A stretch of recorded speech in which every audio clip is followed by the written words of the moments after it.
We are awed by the grandeur and mystery of whales as they move through the ocean.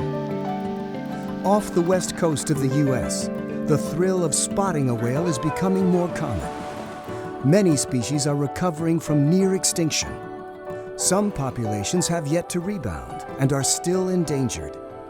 That's the case with blue whales, the largest animals on Earth.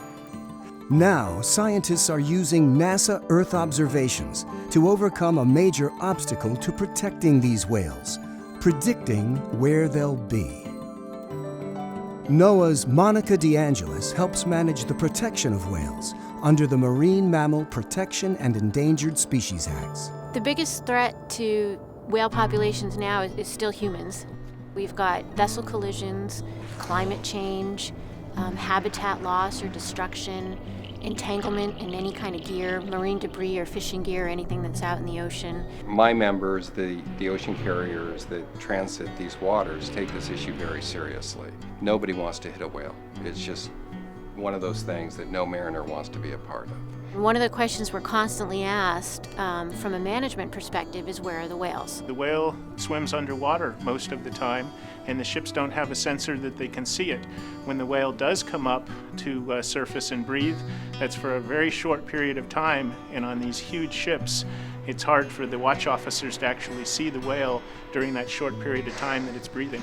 We felt that it was our responsibility as the experts on whales to tell them where the whales are.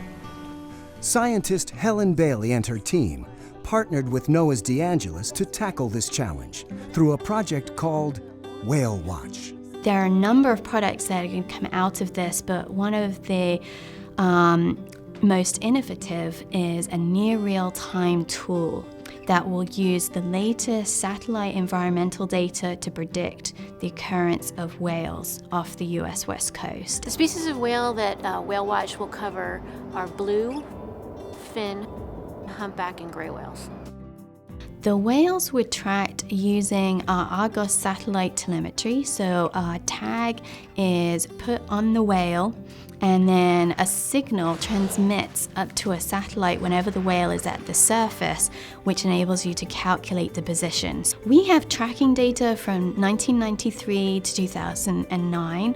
We are combining the satellite telemetry data for the whales with satellite-derived environmental data to understand not just where are the whales going, but why are they going there. We call this the habitat model, understanding what is their required habitat, and then we can predict where the whales are going to go based on the environment. The environmental information comes from a number of satellites. For example, sea surface temperature and chlorophyll concentration we're getting from MODIS on Aqua, and then the JSON series of satellites for sea surface height. When we correlated the environmental data and the whale data, we found that the most important variables were sea surface temperature, which helped to explain their seasonal migration, the chlorophyll concentration, which was related to the abundance of food, and then also the ocean winds that explained the upwelling, which triggered that availability of food for the whales.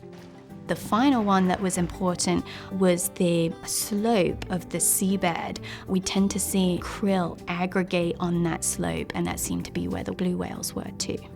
We have that process automated so that on the website it will automatically download the latest sea surface temperature, chlorophyll concentration, and winds information, put it into the model, and then output this prediction map that is much easier for managers and other marine users to interpret.